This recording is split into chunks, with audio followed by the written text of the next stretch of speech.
So when you look at how markets are priced very efficiently because of that, it's easy to see when there's an imbalance, there's an inefficiency where a price needs to come back and rebalance and rebuild in more efficient structure to price delivery. For instance, if we were looking at GBP and it moved from 24.50 to 24.30 and it did so in like 3 minutes, that's very inefficient because price did not stay in that range long enough to allow for those 20 pips to be offered efficiently to the marketplace. So what happens is the market will rebalance, go back up to 24.50, and then it'll start to move lower again. That same pattern is what I teach is the introduction to price delivery, and you can see it on a 1 minute chart, you can see it on a tick chart, you can see it on a weekly chart. It doesn't matter. It's all the same, but the only difference is how much there are in terms of pips available.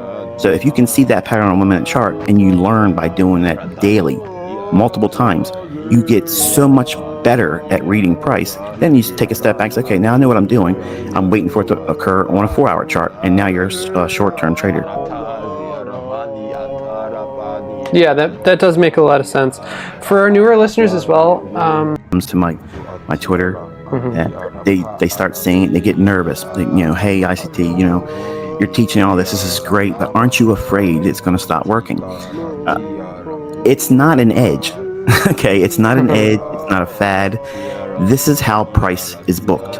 It's always been this way. Okay, so think about this like this. Okay, Tiger Woods is a golfer, phenomenal golfer. Okay, before he started playing golf was what it was, and then golf was changed by what way when he came in and did what he did, won all those Masters. Nothing. It's still the game. It doesn't change the underlying premise of how price is booked.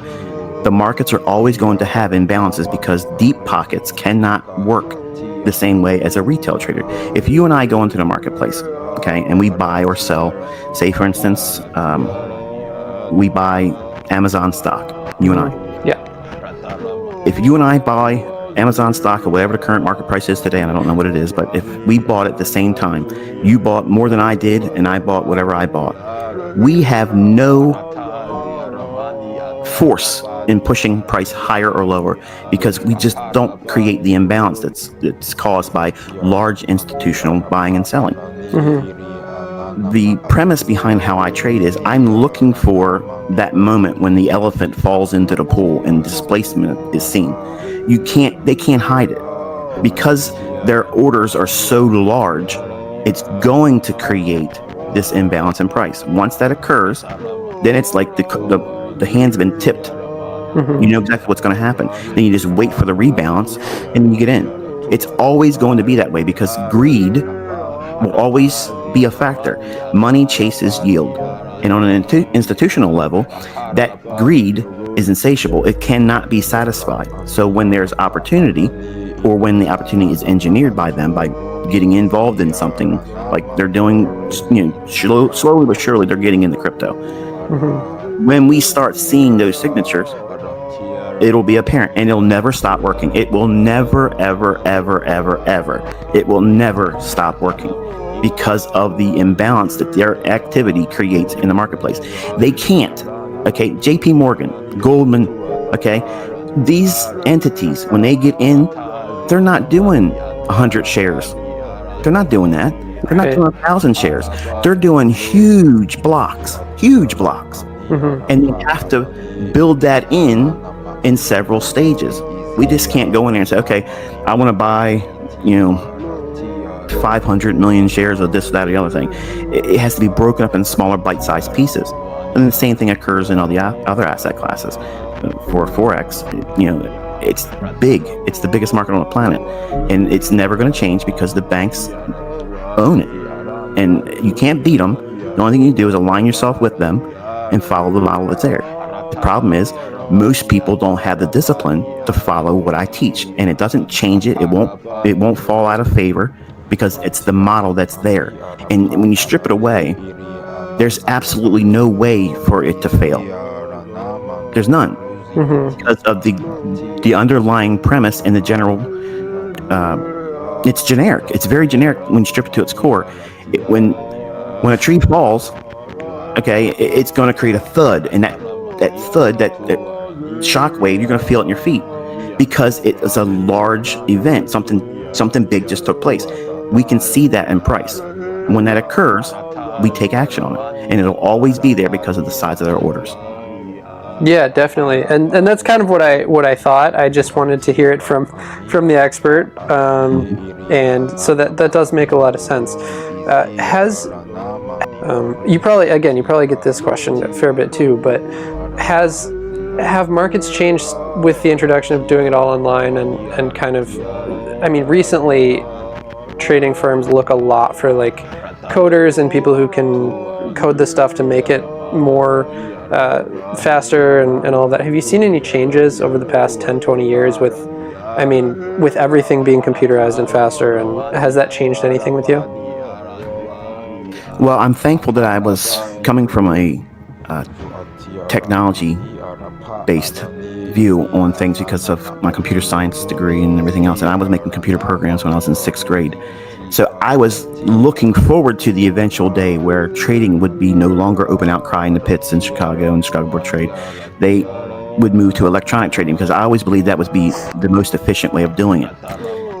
I watched that transition. I was participating in the standardized market of open outcry, where you called your broker, wait for the phone to be picked up, and they put you to your trading desk, and then the broker would say, what's your password and your user number, and then it would confirm all your orders, and you're waiting. The whole time all this is occurring, the market's moving around. Mm-hmm. Today, because of speed and the efficiency of how we have electronic trading, everything's at our fingertips. The smartphone I'm holding in my hand right now, you can't see, but I'm waving right now. Mm-hmm. This thing is a million times more efficient than it was when I first started trading in 1992. So if at all, we should be thankful, and any new trader coming up should be very appreciative, because they can't understand how hard it was back in the 90s when it was not electronic. We watched it become electronic.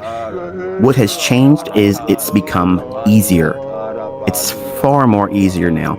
It's much more efficient in terms of time, your timing, the amount of information at your fingertips is abundant. I mean, your phone is literally like a library at your fingertips. We didn't have all that stuff back then. The best thing we had was the Financial News Channel, which is now CNBC. Whatever they told you in the ticker tape at the bottom of the screen, that was it. That's the ultimate insight. And today we're spoiled because we have all of these resources, and unfortunately, it creates that problem of information overload and analysis paralysis. So it's a double-edged sword. It's a lot of good change, but unfortunately, too much of a good thing can probably be a bad thing. Sure. So when things things are going to progress from here, obviously, and just go down the same track. 8 or 10 years now, this high-frequency trading. Mm-hmm. Oh, these high-frequency trading models are screwing up the market. No, they're not. They're providing liquidity. And when you understand liquidity, you'll understand that that's actually a good thing. The more people that are trading, the more efficient the market will be. And it creates more counterparties, and you won't get these quote-unquote flash crashes, because those things aren't occurring because someone fat-fingered anything. Okay, they didn't create some kind of an algorithm, because again, that goes back to the same premise that we as the traders are controlling the outcome of the marketplace, when we're not. We're not. When we engage in price and we practice sound risk management, we have only that as our defense. That's our shield. We don't always know what the market's going to do, but to falsely attribute it to things that don't have any basis on why price is moving, I think is foolish. Yeah, definitely. That totally makes sense. So in crypto, something hit me when you said, this is a very close to the question I get a lot by students of mine, or those that are on the fence about undertaking this huge amount of information that I put out. And it's, how long is it going to take for me to learn this? Or how long will it take me to get good at this? And to answer your question and those questions, it's this. No educator, no teacher, no coach could ever time a student's ability to be versed in anything. And your unique perception about what is successful, or your understanding about something isn't going to be the same as mine. And it's not going to be the same as the people around you that would be looking at you outwardly saying you either don't or do understand what you're doing. So it's a personal journey, and I'm confident that if anyone puts the time into really studying it and learning it, they will get it. Will they get it in a month? No. It took me 6 years. And a lot of people will quit well before the first year ends if they don't feel confident that they're getting anything. That's the reason why I force people on intraday charts, because whether they're going to trade it like that with real money, or if they're learning how to do it to scale it up to a larger time frame, it doesn't make a difference, because it doesn't change the importance of understanding how price is delivered. So if one were to ask me, hey, can anyone learn this? Anyone can, but most of them won't, because it takes a lot of discipline, it takes a lot of study, and most importantly, it takes a lot of practice. And practicing something that you don't understand until you see it a few times, it's very uncomfortable. It's uncomfortable to be doing this by yourself. You only have a couple things to look at and describing what it is you're supposed to do, and then you have to sit in there and then wait for it to form in the charts. And it's hard. I mean, trading itself is very, very, very difficult for a new trader, because you don't know what you're getting into. You think it is, because they see the Lamborghinis, they see the mansions, and the pretty girls out the poolside, and nobody's going to work anymore. That's not what this is. What this is a lot of work, it's a lot of focus, it's a lot of concentration, and it's a lot of heartache in the beginning, and you have to endure all of that. And then, if you've lasted that long, then on the upslope, you can start working towards all those things that you got into trading for. Yeah, that makes a lot of sense too. And it's a lot of, I mean, you hear that with everything, right? You have to put in the time and the work. Relax and try not to force it, because I was very focused on cracking this code, this marketplace. I wanted to figure out why it did what it did. It wasn't enough to be profitable, because that part wasn't the fixation I had about it. I have an obsessive compulsive disorder, and I do this with everything. And when I suffered real losses, and it was a lot of money, it was scarring, and I didn't want to feel that anymore. And one of the things I told myself is, I'm going to figure out how to avoid these losses. I'm never going to endure these again. I'm never going to have this much money come out of my hands again. Now, I've lost a lot since then. If you collectively and cumulatively add it all up, I've lost fortunes, but I'm not losing fortunes in a week or a month like I was back in the 90s. So if I could go back and sit down with myself, I would tell myself to relax, don't force it, let it happen, and it's going to be a process, and it's going to be years versus weeks and months. And one of the things that I wish I could go back and tell myself is not to listen to other people. Don't share my opinion about a marketplace to anyone else, because you're not going to get, I agree with you. You're going to get opposition, and that opposition creates second guessing, and second guessing clouds the mind and stunts development. If you don't study with your own analysis and you keep it to yourself, you cannot gauge your development. You can't measure it, because you have invited other people and other opinion and chaff in. So how can you accurately and without emotion measure your development and progress? You can't. So this is not a team sport. It's not, hey, look, let's be a part of the clique, and we're all going to be a trading team, a trading group, and we're all going to do the same thing. It doesn't work. It's herd mentality gets you killed in trading. You have to be the predator on the outside of the herd. And the predator's not saying, hey, sheep, I'm waiting for one of the weakest ones to be left in the crowd when I charge you. Okay, so I'm letting you know in advance. They don't do that. They're sitting back and they're waiting cautiously, and then they'll charge, and the herd will go one way, and the one that's sickly or weak will be left, and that's the one that pounces on. I don't want to be that in trading. I want to be the predator. I want to be the one that's controlling the conditions and situations. So back then, as a new trader, I was trying to be the smartest one in the herd. I wanted to be the one that was leading the herd. And if I could go back in time and tell myself, don't think that way. Be comfortable being on the outside. Be the one that no one sees coming. Yeah, that's fantastic advice, and that's I have a couple video series that are on my YouTube channel. The one is titled Went, W-E-N-T, which basically is a short description of what every new trader wants to know. And I think that is a good start for anyone.